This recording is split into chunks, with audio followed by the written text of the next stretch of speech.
Oi pessoal, um prazer estar aqui de novo, depois de um tempo sem gravar vídeos para o meu site pessoal, mas eu fiquei trabalhando com outras formas de divulgação de ciência.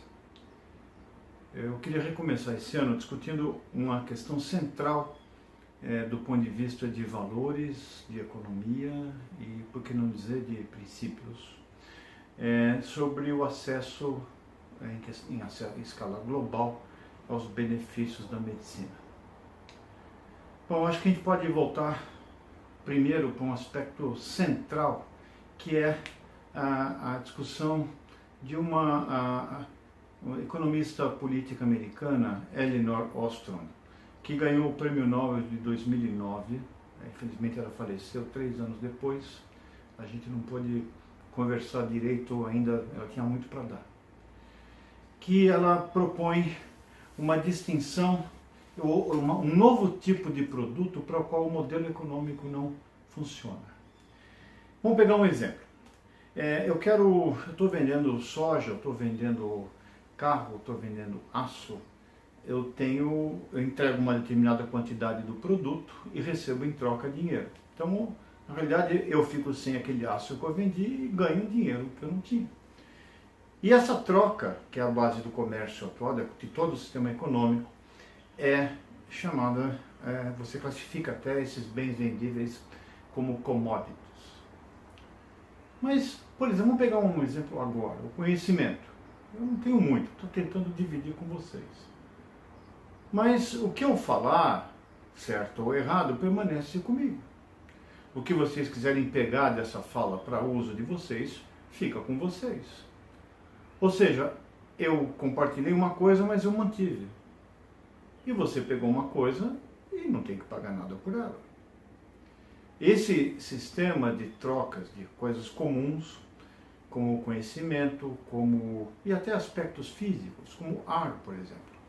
Não dá para discutir questões de poluição ou de emissão de gás de efeito estufa de uma forma individual, tem que ter um esforço coletivo, visto que o ar não fica só num lugar, ele pertence a todos nós somos afetados pelas qualidades do ar ou pela quantidade de gás de efeito estufa presentes na atmosfera. Oceanos é outra questão. E como é que se resolve isso dentro de uma lógica vigente? É isso que a Elinor tentou fazer, e distinguir coisas que têm um valor e podem ser tratadas como commodities, enquanto outras que são de interesse comum e que deviam ser tratadas de comum. E existe uma discussão muito grande sobre isso. Ou seja, você não pode tratar certas coisas, como por exemplo, a qualidade, a preservação dos oceanos, com a mesma lógica do que você troca uma mercadoria por outra. E eu vou ser execrado por muitos de vocês, talvez alguns não concordem nada com isso, mas eu acho que conhecimento médico também não pode ser tratado como uma commodity. Eu vou exemplificar isso com a descoberta da penicilina. Penicilina todo mundo, ou pelo menos uma parte, já sabe que foi o Fleming que escreveu a primeira propriedade de que certos fungos matavam bactérias, por um acidente. Ele tinha saído de férias, quando ele voltou, ele era um bacteriologista no St. Mary's Hospital em Londres, e ele descobriu que algumas colônias onde ele cultivava Streptococcus tinham sido, digamos, contaminadas por fungos, mas tinha algumas placas onde existia o fungo, as bactérias não cresciam. Ele falou, isso aí pode ser útil para tratar infecções. Vamos lembrar que naquele tempo ter uma infecção era uma coisa grave, se morria de pneumonia, muitas pessoas estavam no hospital porque alguns ferimentos se infeccionavam e a pessoa então tinha o sangue contaminado, que a gente veio depois saber que era septicemia. Enfim, havia um problema enorme das infecções como causa de mortalidade precoce. Mas como as técnicas de fermentação de fungos não eram desenvolvidas, esse artigo que foi publicado em 1929 ou 30, se eu não me engano, ele ficou meio esquecido na prateleira, até que o Florey e Shen, que trabalhavam no Departamento de Patologia de Oxford, já resolveram aplicar as novas técnicas de fermentação e produzir maiores quantidades daquele extrato que o fungo produzia, o penicillium, e chegaram a ponto de tentar um tratamento num homem ferido em 1940 que estava com uma infecção na face brutal por causa de um ferimento. Ele melhorou muito, mas como não tinha penicilina para manter o tratamento, ele faleceu poucos dias depois. Mas a resposta clínica deu a ideia do potencial terapêutico daquela substância.